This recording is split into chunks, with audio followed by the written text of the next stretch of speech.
Good morning. हम लोग पढ़े थे ज्योग्राफी का इकाई 6 एशिया। इसके बारे में हम लोगों ने काफी सारी बातों को जाना और उसके क्षेत्र के बारे में जाना, यानी एशिया को कई सारे भौगोलिक क्षेत्रों में बांटा गया है, जिसमें आपको मध्य एशिया, पूर्वी मध्य एशिया, पूर्वी एशिया, पश्चिमी एशिया आदि के बारे में हम लोगों ने जाना है पिछले वीडियो तक। अब इस वीडियो में हम ये जानते हैं उत्तर एशिया के बारे में, यानी एशिया प्रदेश की उत्तरी भाग जो है इसमें किस प्रकार की विविधताएं पाई जाती है, कौन कौन से देश इस में शामिल है इस क्षेत्र में। तो उसमें आप लोगों को देखते हैं उत्तर एशिया, तो ये क्षेत्र रूस के अंतर्गत आता है, यानी उत्तरी एशिया अगर देखें तो यह आपको रूस के अंतर्गत आता है। और यह क्षेत्र जो है ये साइबेरिया का भौगोलिक क्षेत्र है, यानी यह साइबेरिया का भौगोलिक क्षेत्र है और यह क्षेत्र मुख्यतः रूस के अंतर्गत आता है।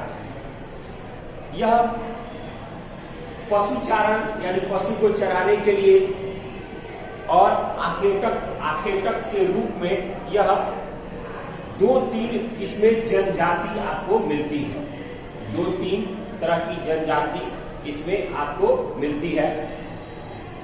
परमाफ्रास्ट यानी मिट्टी में भी हिम बर्फ का जमा होना, मिट्टी में भी हिम बर्फ का जमा होना, इसको हम बोलते हैं परमाफ्रास्ट के कारण यहाँ कृषि नहीं हो पाती, यानी मिट्टी में भी यहाँ बर्फ जम जाती है, इसी कारण यहाँ पर कृषि नहीं की जाती है। फिर भी आधुनिक यंत्रों द्वारा और आधुनिक तकनीकों द्वारा, नए नए टेक्नोलॉजियों के द्वारा यहाँ पर पश्चिमी साइबेरिया में गेहूं के बड़े बड़े फार्म विकसित किए गए हैं, यानी गेहूं के बड़े बड़े फार्म विकसित किए गए हैं, जहां पर गेहूं का उत्पादन आपको बड़े स्तर पे हो रहा है। ट्रांस साइबेरियन क्षेत्र में रेलवे और खनन, यानी जमीनों से कई तरह के पदार्थों को, खनिजों को निकालना तो खनन बोलते हैं। तो ट्रांस साइबेरियन क्षेत्र में रेलवे और खनन के कार्यों से यहाँ पर आधुनिक जीवन विकसित है, यानी नई मॉडर्न युग की जो जीवन है वो यहाँ विकसित है। मॉडर्न लोग यहाँ पर रहते हैं, यहाँ निवास करते हैं। प्रतिकूल स्थिति के ही कारण, यानी स्थिति जो है वो अनुकूल नहीं होती है, प्रतिकूल होती है, दूसरी तरफ होती है। इसके कारण यहाँ पर जनसंख्या जो है वो विरल मिलती है, सघन जनसंख्या यहाँ पर नहीं पाया जाता है, विरल जनसंख्या यहाँ पर पाया जाता है।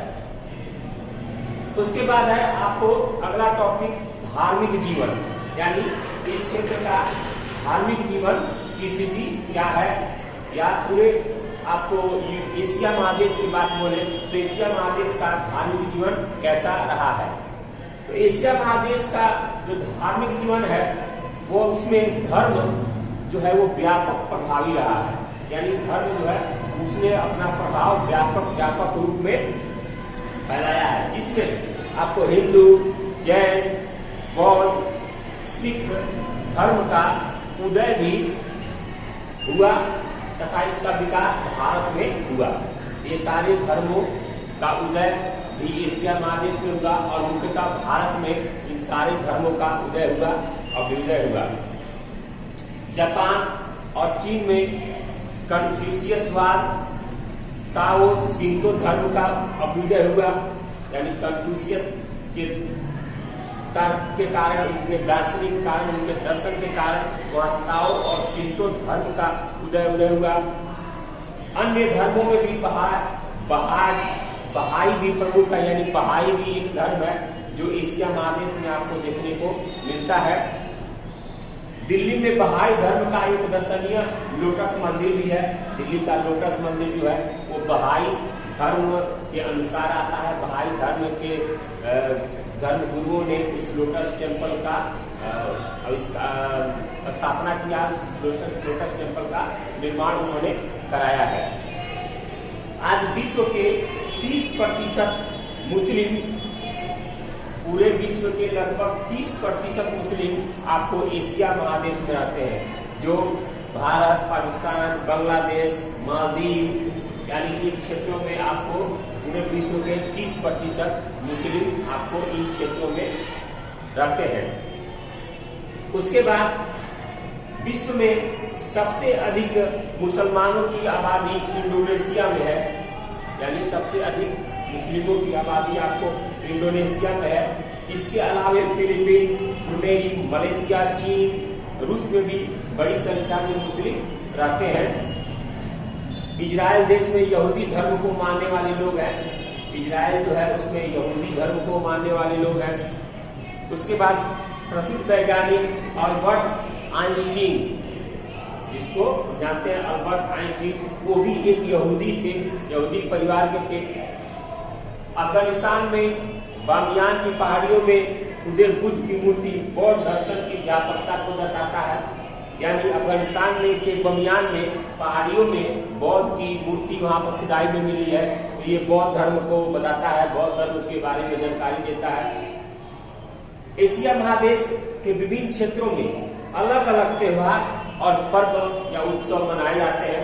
अलग अलग त्योहार मनाए जाते हैं एशिया महादेश के हर क्षेत्रों में, और वो काफी दर्शनीय पर्व और त्योहार होते हैं। चीन और जापान में नए वर्ष को बड़े उत्सव के रूप में मनाया जाता है, नव वर्ष को, यानी 1 जनवरी को। फिलीपींस को त्योहारों का देश कहा जाता है। फिलीपीन को त्योहारों का देश कहा जाता है। यहाँ सालों भर त्योहार मनाए जाते हैं। ईद का त्योहार पूरे एशिया में मुस्लिम उत्साह से मनाते हैं।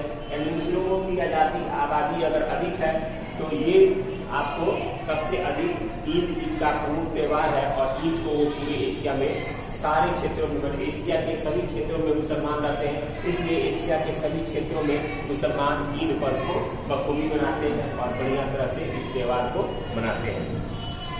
तो इस तरह से हमने देखा कि उत्तर एशिया और इसका धार्मिक जीवन, ये एशिया महादेश का कैसा है और कैसा पहले था, आज किस तरह से ये अधिक विविधताएं भी हुए हैं, अधिक असमानताएं में बिखरा हुआ है, और काफी अच्छी भी यहाँ पर पर्व त्योहार मनाए जाते हैं, जिसमें फिलीपीन को त्योहारों का देश भी कहा जाता है। तो ये चैप्टर आप लोगों का समाप्त हो गया।